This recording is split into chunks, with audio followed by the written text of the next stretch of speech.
Bienvenidos a la quinta temporada de Unidos por el Diseño. Soy su host, Verónica Alvarado, creadora de Diseño UNE, y estoy muy emocionada de presentarles un espacio donde hablaremos sobre creatividad, diseño en sus diferentes especialidades, innovación, emprendimiento, negocios y tendencias, entre otros temas relacionados.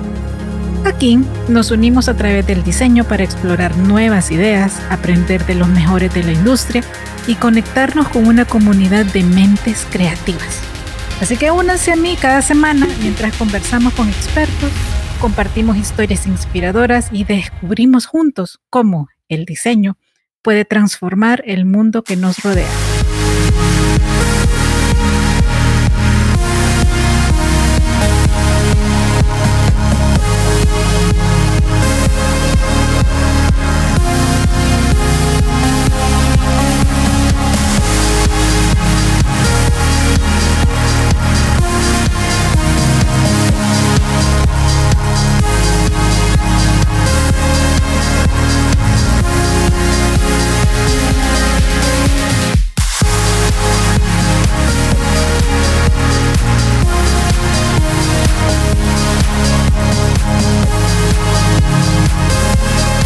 Unidos por el Diseño. Conversábamos sobre el shock branding. La verdad es que es un tema muy interesante. Me ha llamado mucho la atención los pocos comentarios, pero sí las reacciones en WhatsApp al compartir ese episodio de el emoji de sorpresa o de susto, porque pues aunque estamos acostumbrados a ver ese tipo de estrategia en redes sociales, en el cine, en las diversas plataformas de streaming, de repente verlo en un texto quizás sorprenda.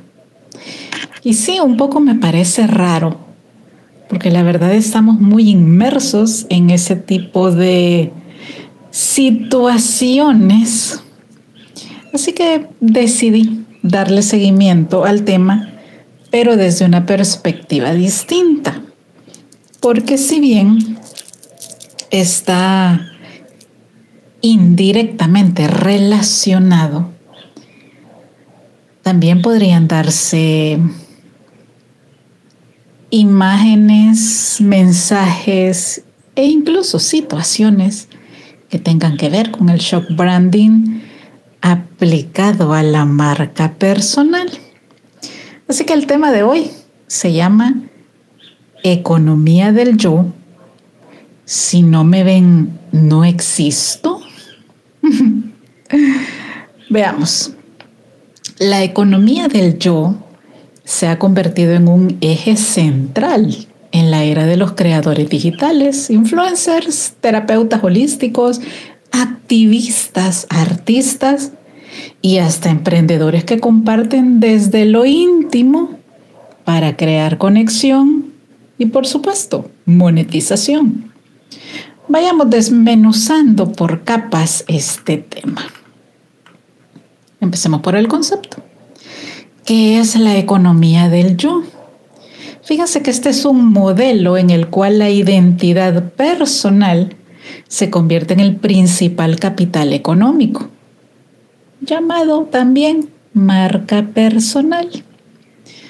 No se venden solo productos o servicios, sino una narrativa, una estética o una vivencia emocional asociada a quien lo ofrece. Y estoy segura que cuando me estén escuchando estarán pensando en uno, dos o más personajes. ¿Qué tipo de personas pueden ser? Un coach que comparte su experiencia de superar una relación abusiva como parte o como base, más bien, para vender talleres de sanación femenina. También puede ser un influencer de fitness que basa su autoridad en haber perdido 50 kilogramos o más y que comparte cada día una receta saludable o una rutina como contenido de valor. Pero también podría ser una diseñadora que convierte su proceso de duelo en una colección de moda con storytelling hacia la resiliencia. Como se dan cuenta, los ejemplos pueden ser muy diversos, muy variados e incluso muy atípicos. Pero, ¿qué implica esto de monetizar nuestra imagen, nuestra historia o incluso nuestros traumas? 1. Visibilidad igual a capital social igual a capital financiero. Monetizar lo personal permite generar ingresos, construir autoridad o posicionar una marca, pero nuestras vidas se convierten en contenido. Lo que antes era privado, ahora se escenifica, se edita y se expone con fines estratégicos. Un ejemplo real y que muchos conocemos y que también la seguimos, se ha convertido ella en un referente, es Brené Brown, quien construyó una carrera multimillonaria hablando de vulnerabilidad. Pero ella misma advierte que la vulnerabilidad estratégica no es lo mismo que la exposición emocional no regulada. Y quiero que le pongamos atención a estas diferencias, porque no es abrir nuestro espacio íntimo, es decir, publicar todas y cada una de las actividades que realizamos durante el día, incluso hasta subir imágenes en el baño, que saber elegir qué de mi día a día o qué de mis actividades pueden sumar al contenido de valor que va encaminado a la temática como eje central. Eso es muy diferente. Punto número 2. En este ítem sobre la monetización de nuestra imagen, es que hay una instrumentalización del trauma. Convertir uno de nuestros traumas o varios de ellos en relato sí puede ser sanador, pero también explotador. Bien hecho, cuando se narra desde una etapa de integración con ética y el relato sirve como puente de empatía, no como carnada, pues está muy bien. Por otro lado, el riesgo que se corre es que la presión por seguir vendiendo sufrimiento, entre comillas, puede llevarnos a la revictimización narrativa, donde la persona queda atrapada en su dolor porque ese dolor se volvió rentable. Recuerdo una colección de moda de una persona que le tengo mucho cariño y admiración, que creó una colección basada en sus miedos y fue muy exitosa.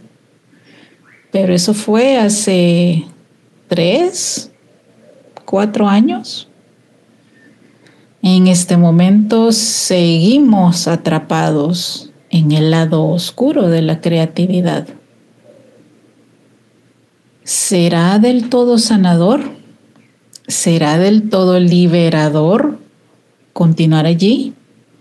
O, como lo dice el ejemplo que les acabo de compartir, ¿estamos siendo presa de nuestro lado oscuro porque se volvió rentable? ¿Porque se volvió curiosamente interesante para una comunidad? Habría que pensarlo.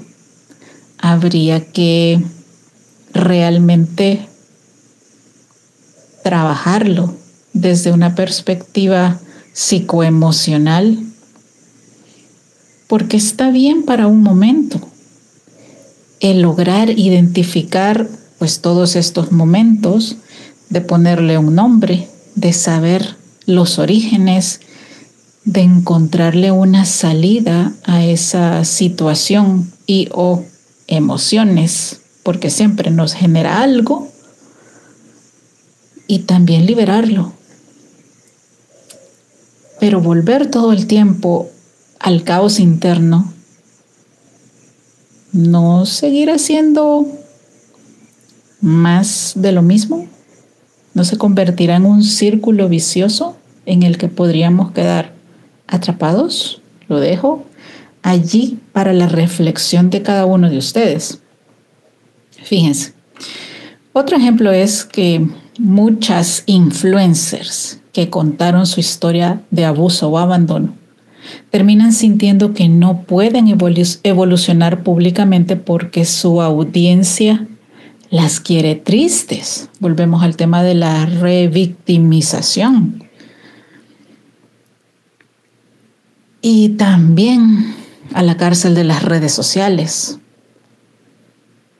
Si el dolor vende, ¿cuántas veces necesitaría una persona volver a hablar de lo mismo para seguir siendo vigente? Y recuerdo a una Louise Hay. Ella vivió varios abusos sexuales y a partir de eso, de su proceso de sanación, ella creó todo un sistema que luego se convirtió en libros, tarjetas motivacionales, conferencias, bueno, en un imperio. Pero hasta donde yo recuerdo, y créanme que la he seguido por años, he leído sus libros, he participado en talleres y tengo, sí, mi mamá y yo tenemos más de algún kit de sus tarjetas motivacionales. Yo no recuerdo que ella todo el tiempo estuviera diciendo fui abusada varias veces. Entonces, teniéndola a ella como referencia, ¿hasta qué punto es suficiente para conectar con la gente y decir, a mí también me pasó lo que a ti? Y no se convierte la historia personal, por un lado, en revictimización, que es volver a vivir una y otra vez la situación, y por otro lado, pues convertirlo en un negocio. Sigo dejando preguntas para la audiencia. Entonces, sigamos. ¿Dónde termina la marca personal y empieza la sobreexposición? A ver, marca personal es la gestión estratégica de nuestra identidad, tanto profesional como personal. O sea, ¿quiénes somos? La sobreexposición es la dilución de límites entre lo íntimo y lo público, perdiendo el control del relato. Puntos claves en esta diferencia, en esta delgada línea entre la marca personal y la sobreexposición. Uno es la intención. En la marca personal es posicionarnos con autenticidad. En la sobreexposición es llamar la atención a toda costa. 2. Límite. En la marca personal tenemos una curaduría consciente. Pasa filtros, así de simple y así de resumido. Hay filtros. En la sobreexposición, todo se comparte, incluso lo no procesado. En otras palabras, no hay filtro, todo aplica.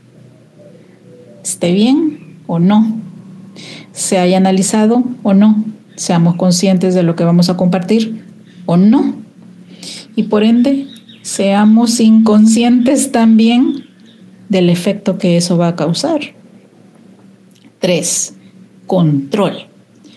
En la marca personal tenemos una agencia sobre qué mostrar, es decir, tenemos un sistema de evaluación tanto interna como externa, sobre lo que queremos mostrar, cuándo y cuánto. En la sobreexposición, el algoritmo nos presiona a mostrar más y más. También se vuelve adictivo. Y por último tenemos la energía. En la marca personal, la energía está enfocada en aportar valor. Ya sabemos la gran mayoría qué significa contenido de valor. En la sobreexposición, la energía drenada está enfocada en sostener una narrativa emocionalmente agotadora, porque es como un embudo, es un agujero que no tiene fin, siempre va a pedir más y más. Por eso estamos hablando de los límites. En este punto tenemos consecuencias psicológicas y sociales. Del lado positivo, que es el que también nos interesa mucho formar y compartir, tenemos que se desarrolla una mayor conexión con la audiencia. Por supuesto, la marca personal es autenticidad. Engancha, motiva, genera, sí, seguidores o influenciadores. Y después referentes. También en el aspecto positivo de las consecuencias psicológicas y sociales tenemos que hay una construcción de comunidad basada en afinidades reales. Claro. Y por último tenemos empoderamiento de historias antes silenciadas. En la parte negativa de las consecuencias psicológicas y sociales tenemos fatiga de autenticidad, un agotamiento por mantener una versión pública de nosotros mismos, es decir, tratar de mantenernos vigentes, presentes. 2, también hay una autoexplotación emocional. Cuando nos obligamos a vivir produciendo contenido desde el dolor, por supuesto que va a ser agotador. Incluso podríamos llegar a un hartazgo, no solo del tema y eso, que el tema somos nosotros. Podría incluso llegar hasta una depresión por tener que seguir exponiéndonos de una forma dolorosa, especialmente si el trauma en cuestión o la situación en cuestión no está del todo sana. Porque todo va por capas. A lo mejor las capas superficiales ya nos hacen sentir mejor. Podemos hablar sin llorar, sin quebrarnos, sin que nuestros rasgos, tanto físicos como faciales, hablen y apoyen eso doloroso que nos pasó. Pero ¿qué tal si internamente en las capas más profundas el dolor todavía está arraigado? Tarde o temprano va a salir.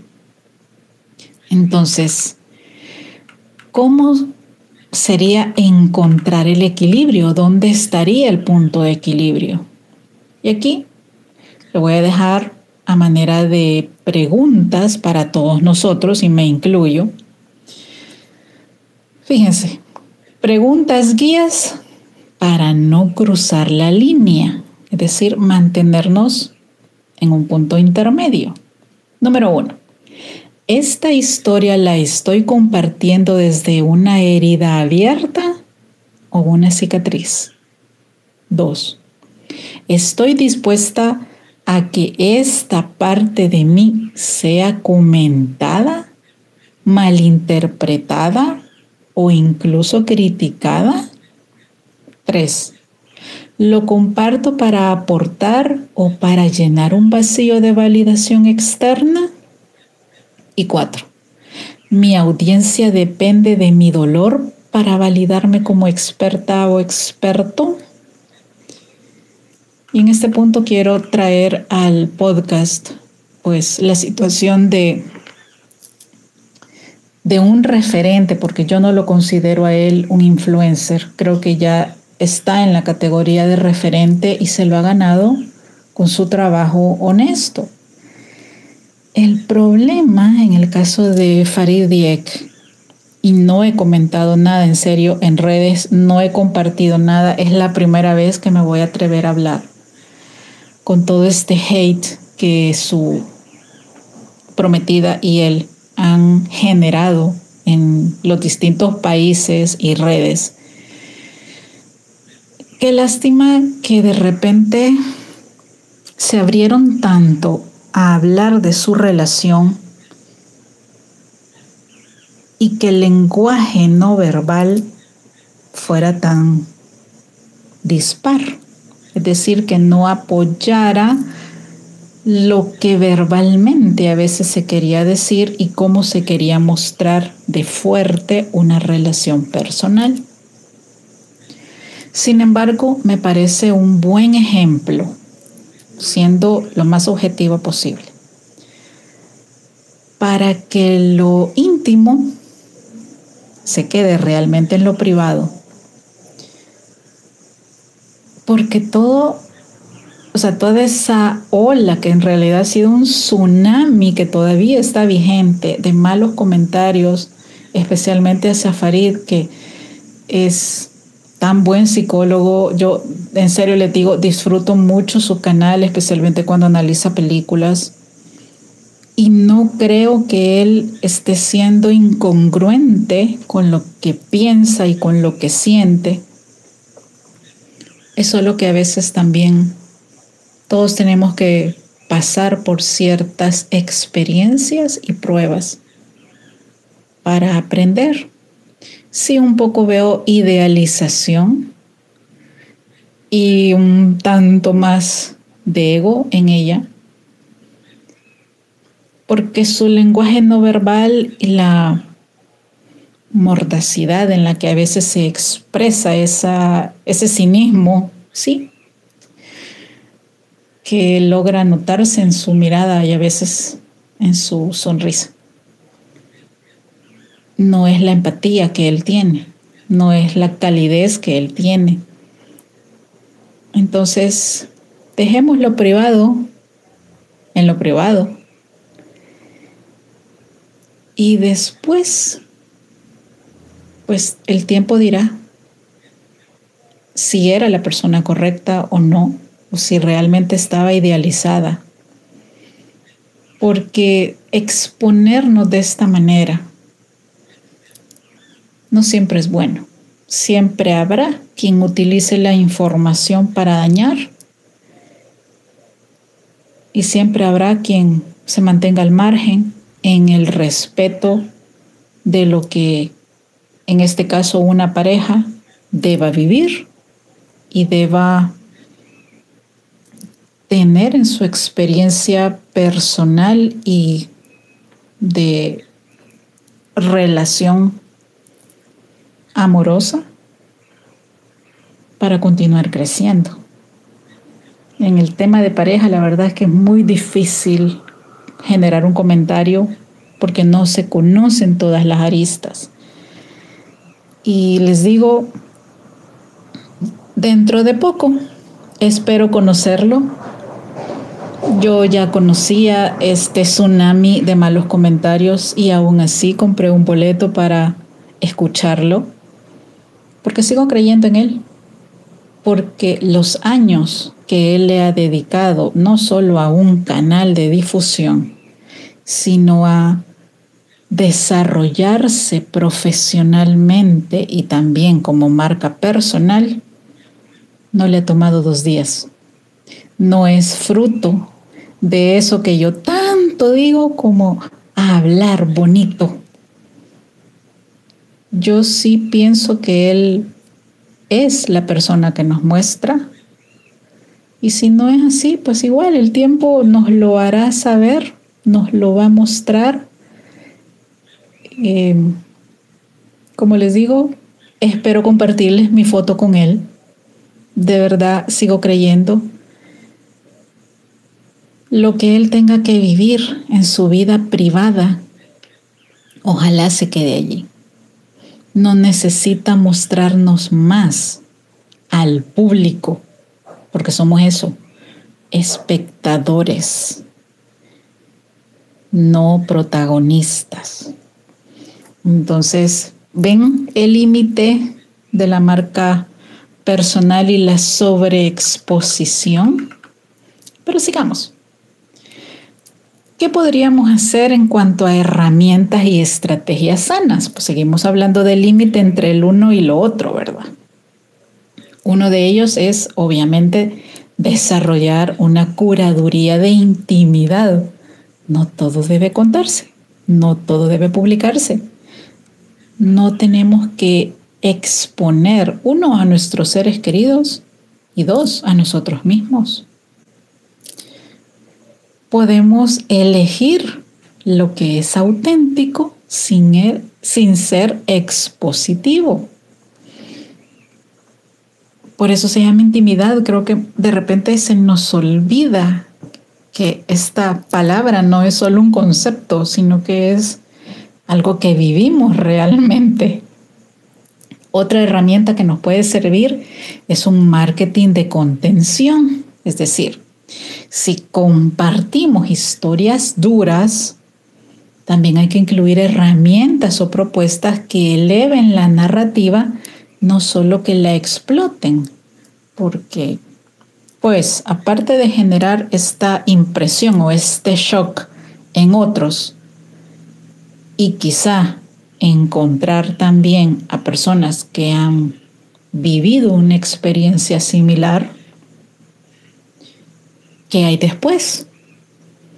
Sí, bueno, otro ejemplo que les puedo dar, hace poco estuve viendo, sí, me apareció como sugerencia la conferencia de una mexicana que sobrevivió al tsunami del 2004.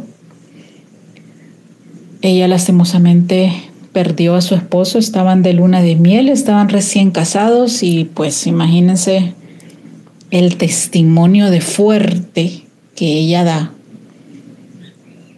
Pero también nos deja con sus experiencias de resiliencia, de fortaleza, de cómo le cambió la vida, pero también de cómo logró superarse a sí misma y salir de ese dolor enorme y sobre todo de ese gran trauma. De hecho, ella dice, hay cosas que todavía no puedo hacer, hay cosas que me detonan los recuerdos como estar descalza.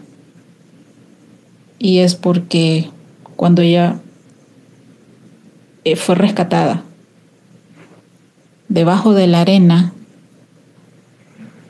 habían personas. Y esa sensación todavía la tiene muy vívida. Imagínense cuántos años después. Y todavía vi a otra persona más, otra sobreviviente que comparte su historia. No recuerdo en este momento su país de origen. Y es desgarrador. Pero también es admirable cómo nosotros como seres humanos, no solo como personas, como seres humanos, podemos salir adelante. Y más atrás, ver que de lo que nos estamos quejando no es nada en comparación a sobrevivir a una situación así de extrema, así de fuerte y así de inesperada. Entonces, el lograr sacar también de nuestro bagaje interno esas perlas de sabiduría de cómo afrontaron el dolor y el trauma, de qué aprendieron, de cómo han crecido y que en ambas mujeres, porque las dos que escuché son mujeres, dicen No cambiaría nada en mi vida a pesar del dolor y lo que sufrí para ser la persona que soy hoy y darle gracias a Dios y a la vida por seguir aquí. Créanme que es impresionante. De verdad, ha sido de las cosas que más me han impactado en los últimos días. Y otra herramienta que podemos utilizar también es generar una identidad múltiple y en evolución. ¿Qué significa esto? Es decir, permitirnos mostrarnos en distintas etapas de nuestras vidas, sin quedar presos en una sola versión. Muchas veces lo he dicho y lo he compartido en este podcast, bueno, no en este episodio, sino que en el podcast en general, que no somos una versión, somos muchas versiones, tenemos muchas versiones, hay muchas Veros. Y así igual ustedes. Y qué bueno que no nos mantengamos con una sola imagen, con una sola versión de nuestro mundo interno, de nuestros pensamientos, de nuestras elecciones y de nuestras decisiones, porque si no, no habría manera de crecer. Y en otros casos, no habría manera de evolucionar. Así que es necesario y sano que aprendamos a tener ese límite. Porque sí, la autenticidad puede ser rentable, pero ¿cuándo deja de ser genuino lo que compartimos?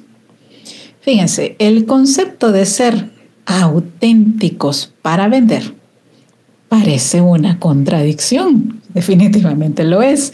Sin embargo, en el mundo de la marca personal y la economía del yo, la autenticidad se ha convertido en una moneda. Es deseada, valorada y estratégicamente diseñada. Pero, ¿cuándo deja de ser auténtica la autenticidad, aunque suene redundante? Veamos.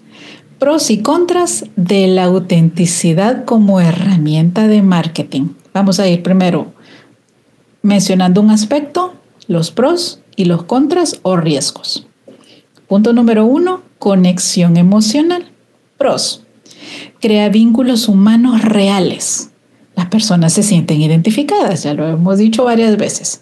Como contras o riesgos tenemos que podemos sentirnos obligados a mantener una narrativa emocional incluso cuando ya no nos representa, es decir, ya no somos esa versión de nosotros mismos. Aspecto número 2, diferenciación. Pros. Nuestra historia personal nos hace únicos frente a los competidores. Contras o riesgos. Nuestra marca puede quedar atada a una versión antigua o dolorosa de nosotros. Es decir, que las personas nos reconozcan solo por ese momento de nuestras vidas. O sea, como que yo les dijera, la señora Michan, es la mexicana, es sobreviviente del tsunami. Ella es más que eso ahora. No solo porque ha pasado mucho tiempo, sino porque imagínense qué feo ser reconocido solo por un hecho en la vida. ¿No sería muy poco? Aspecto número 3, confianza. Pros. Aumenta la credibilidad y la percepción de coherencia. Contras o riesgos. Si se percibe como forzada o manipulada, se rompe la confianza rápidamente. Es decir, una marca personal producida tarde o temprano va a caer. Siempre las mentiras tienen largas colas y patas cortas. Siempre nos vamos a dar cuenta. Y aspecto número 4, valor de marca. Pros. Refuerza tu propósito y desarrolla un storytelling de marca. Eso no significa que tenga que ser el mismo todo el tiempo. Vamos cambiando, ya lo dijimos. Y en vista de ir creciendo, ir cambiando nuestro sistema de, no de valores, pero sí de elecciones, pues se vale. Se vale incluso aparentemente dar un paso atrás, que puede ser para corregir, para replantearnos, para redefinir nuestra ruta. Y eso no nos hace menos que nadie. Quizá hay un momento de vulnerabilidad, como dice Brené Brown, pero es mejor hacerlo, a seguir por una ruta que nos haga infelices, poco auténticos y que quizá detone internamente aspectos negativos de nosotros que quizá hasta hayan sido ya tal vez no superados en un 100%, pero sí mejor trabajados. Entre los contras y los riesgos del valor de marca está que el público puede exigir más verdad presionando por más exposición íntima. Recordemos el límite. ¿Cuándo se vuelve esto peligroso? 1. Cuando la vulnerabilidad se convierte en un performance. Es decir, a manera de ejemplo, una influencer comparte cada quiebra emocional que tiene, las crisis de ansiedad o un evento traumático en tiempo real. Recuerdo a una artista que se grabó llorando. Los comentarios fueron nefastos. ¿Por qué tendrías que grabarte llorando por una situación que en el caso de ella como millonaria sí podía hacer algo? Sí podía apoyar a la comunidad por la que decía estar sufriendo. ¿Por qué no mejor organizas una actividad o creas una ONG para ayudar a estas personas? Se me ocurren muchas cosas. Estoy en serio pensando en voz alta. Lo último que la gente pensó al verla es que era auténtico. Además es actriz, entonces de pronto es más difícil para un actor o una actriz verse auténticos por sus habilidades histriónicas. Entonces, ¿estamos compartiendo para conectar o porque el algoritmo premia la intensidad emocional? Pregunta fuerte para la audiencia. Imagínense. Bueno, punto 2. Cuando tu autenticidad se vuelve un personaje. Una vez que una faceta nuestra genera éxito, se convierte en una especie de traje del cual nos revestimos, pero si seguimos usándolo cuando ya no estamos en el escenario, estamos afectando nuestra propia imagen o nuestra marca personal. Me sucedió con un mentor, ex mentor.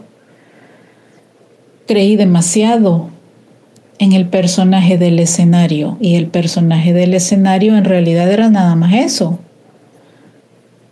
El hombre carismático que sabía cómo desplegar su marca personal, pero después de eso era otra persona en realidad. Fue decepcionante, pero fue una gran lección. Entonces, ojo, ¿verdad? En qué compartimos y cómo la coherencia de nuestro real ser entra en juego. Recuerdo otra situación con la señora Ágata Ruiz de la Prada en un evento con más de 2,000 personas. Yo estaba una fila atrás de ella. Las sillas estaban muy, muy juntas. En serio, te sentabas y literal tocabas los brazos de ambas personas a tu lado, así de juntas. Ella tenía un lenguaje no verbal que en serio parecía que las personas a sus lados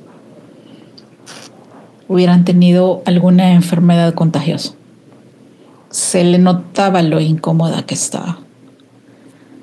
Se le había anunciado como de las principales ponentes en ese evento. Tras bambalinas supe que el evento incluso le había pagado un avión para ella para trasladarse de Costa Rica a otro país y regresar. Se le había montado exposición en una institución muy importante. Bueno, se le había dado un despliegue de publicidad y la expectativa era muy grande. Cuando yo empiezo a ver este comportamiento atrás de ella, no me imagino su cara. En serio les digo, yo, para empezar, aclaro, no soy su fan. Honestamente, nunca había escuchado mucho de ella, entonces, pues, era así como, vaya, ok, interesante. Y eso que yo era embajadora del evento. Obvio que sí, la promoví. Pero estando allí en persona, aparte de que no te dejaba saludarla, siempre había una barrera de yo soy la eminencia aquí. Verla antes de subir al escenario, porque eso fue antes, fue muy decepcionante. Sobre todo, bueno, en realidad tuve pena ajena, pues. Y yo dije, no, qué horror. La presentan, sube. Lo último que escuchamos fue una conferencia estructurada. Solo vimos una galería de imágenes que ella misma dijo, esta galería la hizo mi secretaria. Se le olvidó el nombre de Carolina Herrera. Bueno, hubieron una cantidad de cosas. Pero lo peor fue su lenguaje no verbal. Eso lo tengo grabado como si hubiera sido ayer. Esa cara de fuchi, sí, nos hacía sentir como personas inferiores. ¿Y saben qué? Eso no se hace. Eso es de lo peor que le podemos hacer a alguien y especialmente a una audiencia. Ni les cuento los memes de esa noche.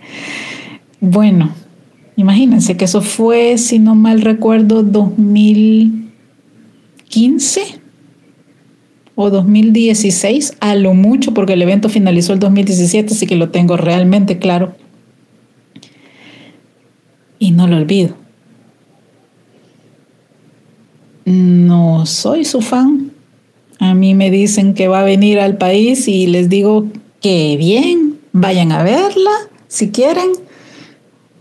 Pero yo no pagaría un boleto por una persona que se cree superior.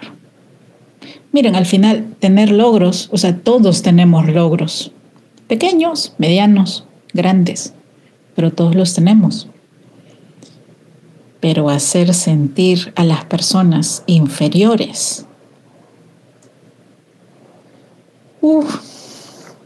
¿Qué diría Bárbara Tijerina, experta en lenguaje no verbal? Sí, justo lo que están pensando. La autenticidad se impuso y no era precisamente positivo. Y no logró llegar a un performance. El personaje se cayó. Punto número 3, para que sigamos acá. Cuando las emociones se editan para agradar, maquillaje. La autenticidad pierde valor cuando se curan las emociones para ser marketeables, agradables o aspiracionales. Ya no es verdad, es puro branding emocional. Otro concepto al que le tenemos que poner mucha atención. Entonces, consecuencias para la marca personal. Número 1, pérdida de credibilidad, que es lo peor que no podría pasar. Si el público detecta inconsistencias o sobreactuación emocional, el daño puede ser irreversible. 2, autoencasillamiento. Si nuestra historia original nos define tanto que no podemos evolucionar sin traicionar nuestra marca, entonces imagínense lo complicado. Por ejemplo, un terapeuta que construyó su marca en torno a su duelo, pero ya no desea seguir hablando de él. Su audiencia no le permitirá salir de ese marco de la historia, porque otra vez se convierte en la historia insigne. Así que hay que tener cuidado. Y por último tenemos desgaste emocional. Ser constantemente auténticos para el público puede dejarnos sin intimidad, sin energía y sin tiempo para nuestro propio proceso interno. Por eso hay límites. Los límites siempre van a ser importantes.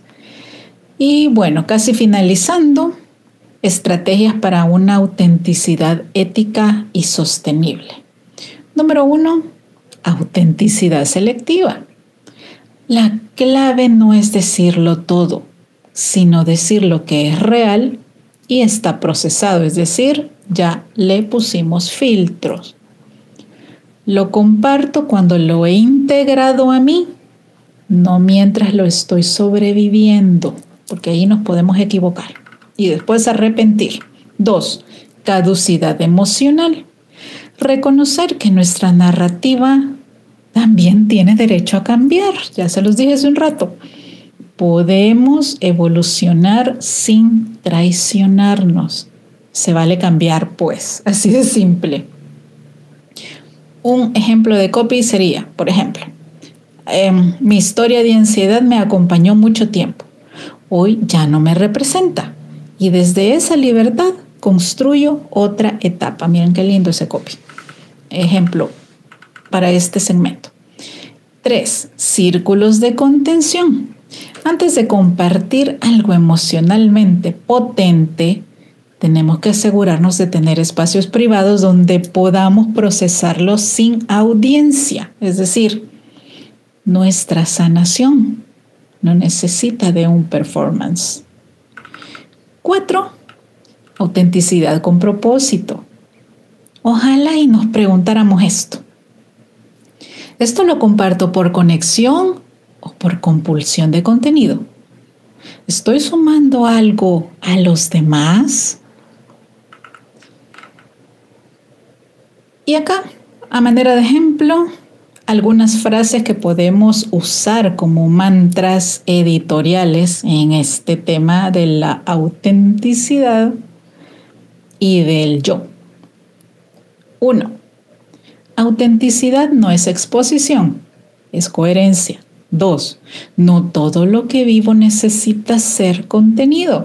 3. Puedo ser verdadera sin ser vulnerable públicamente. 4. Mi historia me trajo hasta aquí, pero no me define para siempre. Así que bueno, hay mucho que decir en este tema que es también súper interesante, que es la economía del yo.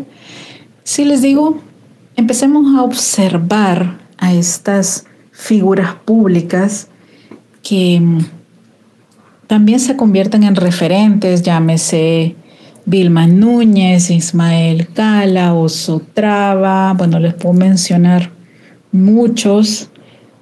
Recientemente estuve casi paralelamente en eventos con Ismael Cala y Oso Traba y de repente les digo, sí, coincido con una amiga que hace poco me dijo, sí, son interesantes, son referentes, pero de repente no los ves a todos como que dicen lo mismo o como que tienen la misma estructura. ¿Y saben qué? Sí, estoy de acuerdo.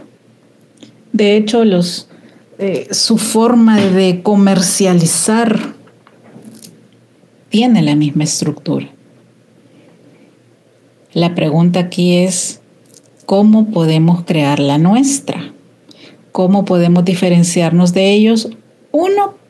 Primero porque pues tienen grandes equipos a su lado pueden delegar muchas funciones. Los que no, pues nos toca hacerlo a nosotros, ¿verdad? Tal vez con alguna ayuda en ciertas cosas. Pero más allá de eso, vayámonos a la esencia. ¿Qué es lo que de nuestras marcas personales traducidas y trasladadas a una marca comercial puede diferenciarnos? Porque la economía del yo está allí para todos. Podemos aprovecharlo y podemos generar también diversos tipos de ingresos pasivos, pero tenemos que empezar con esa diferenciación y sobre todo entendiendo que no somos esclavos de las redes sociales y que la vida íntima es eso, el espacio privado para muy poca gente, no para las redes sociales, no para el público, y que tenemos que aplicar filtros a lo que vamos a compartir. No todo es para todos. Bueno, son algunas de las reflexiones que hoy les quería compartir. Probablemente sigamos explorando este enorme tema del branding o de la marca personal o de estos fenómenos o trends que van surgiendo y en las que de repente nos vemos inmersos. Pero les digo, más allá de eso, ¿qué es lo que queda en nosotros? Bueno, me quedo aquí. Como siempre, es un placer compartir con todos ustedes. Y como siempre les digo, ven que hoy han habido palabras que repito y repito. Las dejo salir naturalmente. Como siempre les digo, abrazos, bendiciones y nos escuchamos pronto. Hasta luego.